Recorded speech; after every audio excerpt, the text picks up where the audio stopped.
Honoring sacrifice. A wall meant to honor Iowans who've died serving their country is now on display in Sioux City. Inside Building 12 on the Western Iowa Tech campus, the display honors Iowans who died during World War I, World War II, the Korean War, the Vietnam War, and the wars in Iraq and Afghanistan.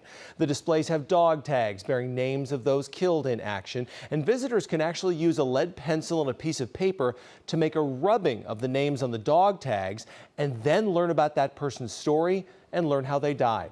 The president of the Vietnam Veterans of America Northwest chapter says he doesn't want these names to be forgotten. There's a saying, if you do not say their name, let's say you look up there and you see a person's name and you don't say it, he's forgotten. But if you say their name, everybody knows it and he is remembered. The presentation is for the history of veterans from Iowa. Some of the information includes maps of World War I and who was killed. For World War II, the display has statistics detailing how many people were killed in battle.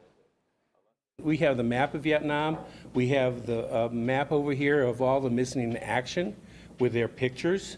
So it has everything that you really want to know about the Iowans who have been killed in combat since World War I up to Iraq and Afghanistan. That memorial will be on display at Western Iowa Tech until November 13th.